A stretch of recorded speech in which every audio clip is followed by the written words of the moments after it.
अस्सलाम वालेकुम नाजरीन। अब्दुल जवाद सुमरो हाजिर हूँ आपके programme behind the news with Abdul Jawad Soomro के साथ। तो शुरू करते हैं आज की खबरें। सबसे पहले चलते हैं मोनिस लाई के कल के इंटरव्यू पर, जिसमें उन्होंने कई इंकशाफात किए हैं और ये इंकशाफात 2018 के इंतखाबात के मुतल्लिक़ है, जिसमें उन्होंने फरमाया कि हमें इंतखाबात लड़ने नहीं दिए जा रहे थे और मुझे भी मंडी बहादुर से खड़े होने पर रोका गया और मैं फिर इंतखाब नहीं लड़ पाया। सहाफ़ी के सवाल के जवाब में उन्होंने कहा कि बस इस बात को छोड़ो कि वो कौन लोग थे, लेकिन उनके साथ जहांगीर तरीन और शाम कुरैशी वाले मौजूद थे, लेकिन उनकी साथ एक और ऑफिसर भी मौजूद थे जिन्होंने हमें इंतखाबात लड़ने नहीं दिए। तो इस तरह ये बात एक ज़ाहिर हो गई कि 2018 के इंतखाबात पर जिस तरह मुस्लिम लीग और पीपल्स पार्टी ने एतराज़ उठाए थे कि ये मैनेज किए हुए थे, आरटीएस बिठाकर पीटीआई को कौम पर मुसल्लत किया गया, ये उसका एक और सबूत है जो कल मोनिस लाई ने दिया। उसने कहा कि हमें रोका गया, हमें मना किया गया कि इंतखाबात में आप हिस्सा नहीं लेंगे और ज़मीनी इलेक्शन जब होंगे तो फिर आप इलेक्शन लड़ना। उसके बाद फिर ज़मीनी इलेक्शन में हमने इलेक्शन लड़े। तो ये थी 2018 के इलेक्शन की जो है हकीकत। इससे जिसको इमरान खान कह रहा है कि वो बड़ी भारी अक्सरियत से जीता था, उसकी कोई अक्सरियत नहीं थी। ये जो सादा अक्सरियत भी हासिल नहीं कर सका था, इतनी धांधली, इतना रोकथाम के बावजूद। आपने देखा होगा कि इन इंतखाबात में एमक्यूएम को कराची में जो है फ्री हैंड नहीं दिया गया, उसको जलसे करने नहीं दिए गए। इस तरह पीपल्स पार्टी को पंजाब और केपीके में रोका गया कि आप जो है यहाँ पर न करें, और पंजाब में तो थोड़ा बहुत उन्होंने किया, लेकिन केपीके में तो बिल्कुल ही उनको मना कर दिया गया कि तालिबान का ख़तरा है, ये वो है। इसलिए पीपल्स पार्टी बलूचिस्तान और केपीके से दूर कर दी गई। इस तरह ये बना के सूरत हाल एक केक बनाकर इमरान खान के सामने पेश किया गया, और जिन लोगों ने भी ये कार्रवाई डाली, जो पिछले 10 सालों से उसको पालते आ रहे थे, चलाते आ रहे थे, एक हैंड से दूसरे हैंड तक, और इस इमरान प्रोजेक्ट को जिन्होंने परवान चढ़ाया वो सारे आईएसआई के लोग थे उस ज़माने के। वो बारी बारी अपने तौर पे देते गए। जनरल राइल से फिर जनरल बाजवा के हाथ में आए, और फिर जनरल बाजवा को मज़ीद जो है फिर 6 साल मिले, तो वो 6 सालों में इनके साथ रहे। कल एक इंकशाफ और भी हुआ कि जनरल बाजवा एक्सटेंशन नहीं चाह रहे थे, नहीं उनकी ख्वाहिश थी कि उन्हें एक्सटेंशन मिले, लेकिन ये काम जनरल फैज़ हमीद ने किया था। एक्सटेंशन का लेटर भी उन्होंने जाके जनरल बाजवा के हाथ में दिया था कि आपकी मज़ीद 3 साल की एक्सटेंशन हो गई थी, क्योंकि ये एक प्लान था जनरल फैज़ का और इमरान खान का कि कोई दूसरा आर्मी चीफ आ गया तो फिर शायद कोई सूरत हाल दूसरी हो जाए, क्योंकि बाजवा साहब हमसे मिले हुए हैं। आगे जाके फिर जो है जो 3 साल जब पूरे होंगे तो फिर जनरल फैज़ को टाइम हो जाएगा, तो उससे फिर आर्मी चीफ बनाया जाए, और फिर मज़ीद हम 6 साल जो है आर्मी चीफ बना के रखेंगे फैज़ को, और इस पर मज़ीद खेलेंगे। यानी ये 2030 तक का मंसूबा बना के बैठे हुए थे कि इस तरह करना है, लेकिन ये सारे मंसूबे खाक में मिल गए जब मुआशी तौर पर पाकिस्तान माइनस में चला गया। जो 2020 की जीडीपी शरह आई वो 0.040 थी, जिससे पाकिस्तान की चोलें हिला दी। 2021 में जो सूरत हाल आपके सामने है, फिर IMF ने भी राज़ी करने के लिए इन्होंने फिगरों को मैनेज किया, शौकत तरीन ने और दूसरे लोगों ने जो फाइनेंस में बैठे थे, हफीज़ शेख वगैरह ने जो बनाया, और पाकिस्तान की जीडीपी शरह 6% पे रखी गई। जो IMF ने भी उस पर एतराज़ किया कि ये कैसे मुमकिन है कि गुज़िश्ता साल आप 0.4% माइनस थे, इस बार 6% हो गई, ये कौन सा अलादीन का चिराग आपके हाथ में आ गया है कि आप इतने फाइनेंशियली स्ट्रांग हो गए थोड़े एक ही साल में। तो ये मुमकिन ही नहीं था। ये सारी जेली फिगरें बनाकर जो है IMF को दिखाएंगे, लेकिन IMF ने भी फिर बदद रहा। जब इस गवर्नमेंट के साथ मुफ्ता इस्माइल ने मुज़ाकरात किए तो उसमें यही कहा गया कि ये है तो फिगर आपकी जेली, लेकिन अब अगर आ गई है 6% की फिगर, तो इसी पर हम आइंदा जो सिस्टम बनाएंगे, जो टारगेट सेट करेंगे, वो इसी के हिसाब से बनेंगे। तो उसके बाद मुफ्ता को जो चीज़ें दी गई, जिस तरह किया गया, वो सब आपके सामने है। तो अब आते हैं थोड़ा मुआशी क्राइसिस की तरफ। पाकिस्तान में मुआशी बदहाली से कोई इनकार नहीं है और नहीं करेगा, क्योंकि हमारे रिजर्व्स बहुत ही कम हो गए हैं, तकरीबन $6.5 अरब तक बचे हैं, जो कल की स्टेट बैंक की फिगर है।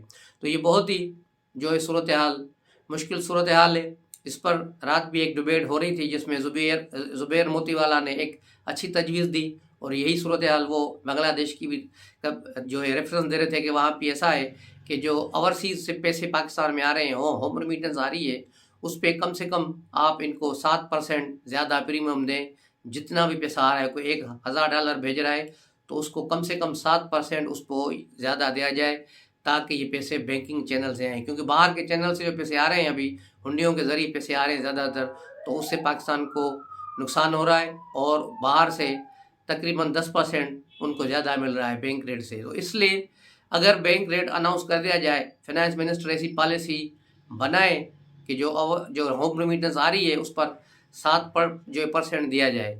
7% देने से ये होगा कि फिर जो बैंकिंग चैनल लोग जो है यूज़ करेंगे, और अच्छी तरह से लोग करेंगे, और पाकिस्तान के ख़जाने में भी पैसे आएंगे। ये जो है तजुर्बा श्रीलंका ने भी किया है, यही तजुर्बा बांग्लादेश भी कर रहा है, तो हम क्यों ना उसको अपनाएं। तो इसको करना चाहिए। दूसरा जो डेंट पड़ा है डॉलर को, वो अफ़गानिस्तान की वजह से, क्योंकि अफ़गानिस्तान की मौजूदा जो रिजीम आई है तालिबान, इन्होंने अफ़गानिस्तान में पाकिस्तान के रुपए में कारोबार करना बंद करा दिया है, कि पाकिस्तानी रुपीज़ में जो काबुल में चीज़ें चलती थी, पाकिस्तानी रुपया काबुल में चलता था, अब उसको बैन कर दिया गया है काबुल में। उसकी वजह से अब अफ़गानिस्तान से जो चीज़ें हमारे पास आ रही हैं, वो ड्राई फ्रूट आ रहा है, वो सब्जियां आ रही हैं, या दूसरी चीज़ें आ रही हैं, जितनी भी ट्रेड हो रही है उस पर हमें जो वहाँ के पेशावर से व्यापारी वगैरह हैं, वो सारे उनको डॉलर दे रहे हैं। तो तकरीबन $1.5 करोड़ डेली अफ़गानिस्तान जा रहा है। इसको स्मगलिंग भी कहेंगे और ट्रेड के बदले भी कहेंगे। अगर मिनिस्ट्री ऑफ फाइनेंस इनके साथ मिलकर काम करे और इनको अफ़गानिस्तान गवर्नमेंट को दोबारा रजामंद करे कि वहाँ पाकिस्तान रुपीज़ में लेन देन हो, तो फिर भी $1.5 करोड़ पाकिस्तान का रोज़ाना यहाँ से बच सकता है। ये चीज़ें जो हैं बहुत ही अच्छी हैं अगर इस पर अमल किया जाए। और उसके अलावा रोशन डिजिटल अकाउंट भी एक पाकिस्तान पर है, जिस पर पाकिस्तान को 11% जो है तकरीबन प्रॉफिट दे रहे हैं, जो सबसे हाईएस्ट प्रॉफिट है दुनिया में। कहीं भी आप चले जाएं, किसी भी मुल्क में, अमेरिका में, बरतानिया में, कहीं भी किसी भी करेंसी पर वहाँ से जो मार्गेज हो रही है, फाइनेंसिंग हो रही है, या डिपॉजिट पर कहीं भी रेट 5% से 7%, ज़्यादा से ज़्यादा 7% होगा, क्योंकि अभी कसात बाजारी है, बरतानिया ने भी शायद 1% रेट बढ़ा दिया है, तो तकरीबन 7% तक चला गया होगा, लेकिन इससे ज़्यादा कहीं भी नहीं है। तो अगर इसको भी नज़रसानी की ज़रूरत है कि वहाँ जो लोग बैठे हुए हैं ओवरसीज़ में, वो पैसे इसमें रख के इस पर वहाँ से 7% पे ले रहे हैं, इसमें डाल के फिर 11% ले रहे हैं, 5% मज़े से इसी पे कमा रहे हैं। तो इस चीज़ को भी गवर्नमेंट को देखना है, सारी चीज़ों को रेगुलराइज करें, डॉलर्स को कंट्रोल करें, और मार्केट रेट को और बैंक रेट को तकरीबन बराबर करने की कोशिश की जाए। और इसके अलावा जितने भी इक़दाम हों उसको करना चाहिए, और जो ट्रेड पर पाबंदी लगाई हुई है इसको मौसर बनाया जाए। लेकिन इस पर जो ज़रूरी चीज़ें हैं, जिस तरह अभी लाइफ सेविंग ड्रग्स, उसके जो आलात है वो नहीं आ रहे, उसमें इस्तेमाल होने वाली अशिया नहीं आ रही, वो बैन है, उनको रिलीज़ करना चाहिए, ताकि यहाँ दवाइयाँ महंगी ना हो, क्योंकि पहले ही बहुत जो चीज़ें महंगी हो गई हैं। उसके बाद अब आते हैं कराची की तरफ। कराची की सियासत में एक नया मोड़ आ रहा है। वहाँ नए गवर्नर, जो सिंध के गवर्नर हैं कामरान टिसोरी साहब, वो कोशिश में लगे हुए हैं कि MQM को फिर एक किया जाए, इसलिए मुख्तलिफ धड़ों से उसके मुज़ाकरात चल रहे हैं। फारूक सत्तार से भी उनके मुज़ाकरात हुए हैं, और जो है PSP जो है उनसे भी जो इनकी बातचीत हुई है। तो अब देखना ये है कि ये किस तरह ये धड़े आपस में मिलते हैं और किन शराइत पर ये बात करते हैं। लेकिन अगर आपस में मिलते हैं तो अच्छी बात है, कराची के लिए बेहतरी की उम्मीद होगी, और मुत्तहिदा आफाक अमन ग्रुप जो है उसको भी शामिल किया जाए, तो ये सारे धड़े मिल जाएं, और मिलकर अगर काम करेंगे तो अगले इंतखाबात में बेहतर रिज़ल्ट दे सकेंगे। लेकिन जहाँ तक सवाल है इनके मिलने का, तो अल्ताफ़ हुसैन इनसे दूर है, और ये खुद अल्ताफ़ हुसैन पर प्रॉपर्टी का ऑलरेडी केस भी दाखिल कर चुके हैं। पिछले दिनों अल्ताफ़ हुसैन ने अखबारी नुमाइंदों से भी कहा था लंदन में कि अगर मुझे फ्री हैंड दिया जाए तो मैं बलदियाती इंतखाबात سارے پچھلے ریکارڈ بھی توڑ دیں گے، لیکن انہیں شاید فری ہینڈ نہیں دیا جائے گا فی الحال۔ اس کے علاوہ آتے ہیں عمران خان کے، کل ایک حبیب اکرم کو انہوں نے انٹرویو دیا تھا، نئی ٹی وی چینل ہے اس کا سنو ٹی وی چینل پہ، اس پہ بہت ساری باتیں انہوں نے کی اور کہا کہ ISI کو چاہیے کہ وہ ہمارا ساتھ دے اور کرپشن ختم کرنے میں ہمارا ساتھ دے۔ تو ISI کس طرح کرپشن ختم کرے گی؟ ISI کا تو یہ کام ہی نہیں ہے۔ ISI کا کام ملک دشمنوں کے خلاف جو ہے محاذ کو دیکھنا ہے کہ کہاں کہاں سے لوگ پاکستان میں گھس کر یہاں تخریب کاریاں کر رہے ہیں، کیا پاکستان دشمنی میں دہشت گردیاں کر رہے ہیں، اس کو دیکھنا ہے، باہر بھی دیکھنا ہے، اندر بھی دیکھنا ہے۔ تو یہ ان کا کام ہے، اصل کام۔ اور عمران خان کی کوشش ہے کہ بس ISI ان کی سپورٹ کرے جس طرح پہلے کرتی آئی ہے، کیونکہ ایجنسیوں کی پیداوار تھا تو اس کو ایجنسیوں کے سوا کوئی چیز نظر نہیں آتی۔ اب اس کا پورا انٹرویو اٹھا کے دیکھ لو، بس یہی ہے کہ بس میری مدد کی جائے، جس طرح یہ کر رہے تھے جنرل باجوہ نے میرے کہنے پہ کرپشن ختم نہیں کی۔ بھائی جنرل باجوہ کا کام نہیں ہے کرپشن ختم کرنا، کرپشن ختم کرنا آپ کا کام تھا، نیب آپ کے پاس تھا، FI آپ کے پاس تھا، اینٹی کرپشن کے محکمے آپ کے پاس تھے، پھر آپ کچھ بھی نہیں کر پائے کیونکہ آپ کا ان ساری چیزوں میں توجہ ہی نہیں تھا۔ آپ 12 بجے آتے تھے اور چند یوٹیوبرز اور جو ٹک ٹاکر سے ملاقات کرنی ہے، ان کو نیا ٹاسک دینا ہے، ایک دن کا کیا کرنا ہے، کس کو گالیاں دینی ہے، اور پھر 5 بجے ہیلی کاپٹر میں بیٹھنا ہے، واپس بنگالہ۔ تو یہ 3-4 گھنٹے کی جو آپ مشقت کرتے تھے پاکستان کے لیے، پاکستان پر بڑا احسان کیا تھا آپ نے، تو اس کی وجہ سے کوئی بھی کام سیدھا نہیں ہوا، معاشی طور پہ پاکستان پیچھے چلا گیا۔ جب انہوں نے یہ خود باجوہ صاحب نے بھی کہا تھا کہ اس کو میں نے کہا تھا کہ اپوزیشن کو چھوڑو، ان کو اپنا کام کرنے دو، تم اپنا کام کرو، اور پاکستان معاشی طور پہ بہت بدحال ہو رہا ہے، اس کی طرف جو توجہ دو۔ اب یہی بات عمران خان الٹے طریقے سے کرتا ہے کہ میں نے تو اس کو کہا کہ کرپشن ختم کرو، تو انہوں نے کہا کہ معیشت پہ جو توجہ دو۔ دوسری طرف عمران خان نے اسی انٹرویو میں اپنے آڈیوز جو اس کی آئی تھی 3-4، اس کو بھی تسلیم کر لیا اور کہا کہ اس قسم کی چیزیں نہیں آنی چاہیے۔ قرآن آیات کا حوالہ دیتے ہوئے بات کر رہا تھا کہ کسی کے عیبوں پر پردہ ڈالنا چاہیے۔ یہ وہاں سوشل میڈیا پر زیادہ تر جو 18 سال سے کم لوگ دیکھتے ہیں، تو بچے اس کو شیئر کر رہے ہیں، ان پر کیا اثر پڑے گا؟ بھائی ان پر کیا اثر پڑے گا؟ تو یہ تو چیزیں آپ کو سوچنی چاہیے نا، یہ آپ کو چیزیں پہلے سوچنی چاہیے تھی۔ اس کا مطلب ہے یہ ساری چیزیں اب صحیح ہیں، درست ہیں، اور اس نے ان کو تسلیم کر لیا ہے۔ اس کے بعد عمران خان نے جو ہے، جب ان سے پوچھا گیا کہ جو جولائی میں عارف علوی کا پیریڈ ختم ہوگا تو نئے صدر کا انتخاب ہوگا، تو آپ نے اس پر کیا سوچا ہے؟ تو اس نے کہا وہ تو میں نے ابھی سوچا ہی نہیں، یعنی ابھی تک یہ صاحب وہاں تک گئے نہیں، اس کو صرف آج کی فکر ہے، کل کی فکر ہے کہ پنجاب اسمبلی میں کیا کرنا ہے، وہاں کیسے کرنا ہے، لیکن وہاں بھی کچھ نہیں کر پا رہے۔ اور وہاں بھی اس نے کل جو اس نے بیان دیا تھا اسی انٹرویو میں کہ پیر کے دن ہمارے MNS جائیں گے اسمبلی میں اور جا کر جو ہے اسپیکر کے سامنے ریزائن کریں گے، لیکن آج PTI پھر اس بیان سے یوٹرن لے گئی اور کہا کہ نہیں، اب بدھ کے روز اسلام آباد میں PTI کے MNS کا اجلاس ہوگا، KPK ہاؤس میں یا پنجاب ہاؤس میں، وہاں پر عمران خان خطاب کریں گے، اس میں پھر ہم حکمت عملی طے کریں گے۔ یعنی یہ صرف ٹرکی بتی ہے جس کے پیچھے چلاتے رہیں گے، کبھی کون سی تاریخ دیں گے، کبھی کون سی تاریخ دیں گے۔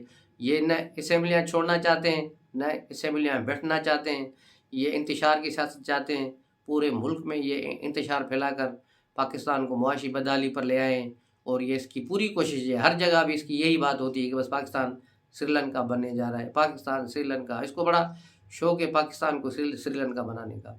پاکستان کی جو ہے ان 28 ممالک میں شامل ہے لسٹ میں جن پر جو ہے خطرہ ہے کہ یہ ممالک ڈیفالٹ کر جائیں گے، ان 28 ممالک میں پاکستان بھی شامل ہے۔ لیکن ہماری دعا ہے کہ یہ چیزیں نہ ہو، اللہ نہ کرے کہ یہاں پر پاکستان ڈیفالٹ کرے، اس کے بعد جو صورتحال ہوگی وہ پھر کسی سے نہیں سنبھلی جائے گی۔ اس کے علاوہ عمران خان کے لیے ایک اور آج خبر چلی ہے، 1-2 صحافیوں نے اس کو بریک کیا، لاہور سے معزز فخر نے بھی اس کو بریک کیا، اور وہ ہے ایک کرسٹینا بیکر۔ اس کی کتاب ہے MTV سے مکہ تک۔ اس کتاب میں بھی عمران خان کے بارے میں پورا ایک چیپٹر بنائے ہوئے ہیں کہ کس طرح اس کے ساتھ اس کی دوستی تھی، کس طرح اس کو پھر پریگننٹ ہوئی، کس طرح اس کا بچہ، پھر انہوں نے لڑکی پیدا ہو رہی تھی تو انہوں نے اس کو جو گرا دیا، तो ये सारी चीज़ें उस किताब में हैं, MTV to मक्का। ये आप देख लें, खुद ही पढ़ लें। इसका जो ऑनलाइन वर्जन भी मौजूद है और बुक भी मौजूद है और मौजूद फ़ख्र का ब्लॉग भी मौजूद है। तो ये चीज़ें जो हैं, एक बार फिर इमरान खान ख़बरों में ही रहेंगे, ख़बरों में हैं और ख़बरों में रहते हैं। इनको आदत है, ख़बरों से बाहर नहीं निकलते, रोज़ाना कोई ना कोई नई खबर छोड़कर आ जाते हैं। और पंजाब की तरफ चलते हैं। पंजाब में परवेज़ इलाही ने आज जो दरशक सूबाई वज़ीर ने रिज़ाइन किया था, अब उसको राज़ी कर लिया है कि तुम मेरे बेटे मोनस की तरह हो। जिस तरह असद ज़रदारी ने कहा था कि हमज़ा मुझे बिलावल की तरह है, इसी तरह परवेज़ इलाही ने भी कहा है आज कि दरशक जो है मेरे बेटे की तरह है, क्योंकि उसे भी दरशक से वोट भी लेना है, तो उसको राज़ी भी करना है। और कब लेना है वोट, इस पर PTI में जो है अभी तक फाइनल नहीं हुआ। आज भी कहा गया है कि हम उस तारीख़ को मख्फी रखेंगे, हम उस तारीख़ को बाद में अनाउंस करेंगे कि किस तरह हमने वोट लेना है। लेकिन हम जानते हैं कि ये 11 जनवरी से पहले नहीं करेंगे। 11 जनवरी को जो इजलास इन्होंने बुलाया है, उसी में ये एतमाद का वोट लेने की कोशिश करेंगे। अगर उस दिन भी ये वोट नहीं ले पाए तो फिर हाई कोर्ट इनको मज़ीद वक्त नहीं देगी, या हो सकता है इसको 5-6 दिन दे दे। और दूसरी तरफ वफाकी हुकूमत भी इस केस को सुप्रीम कोर्ट में ले जाना चाहती है, लेकिन इस ब्लॉग के रिकॉर्ड होने तक अभी तक ऐसी कोई चीज़ सामने नहीं आई। दूसरी तरफ हुक्मरां इत्तेहाद के भी मुज़ाकरात आपस में चल रहे हैं। चौधरी शुजात और शहबाज शरीफ की मुलाकातों का सिलसिला, तीसरी मुलाकात उनकी हुई है इसी सिलसिले में। तो अब इन मुलाकातों का क्या असर होगा, मुलाकातों से क्या नतीजा निकलेगा।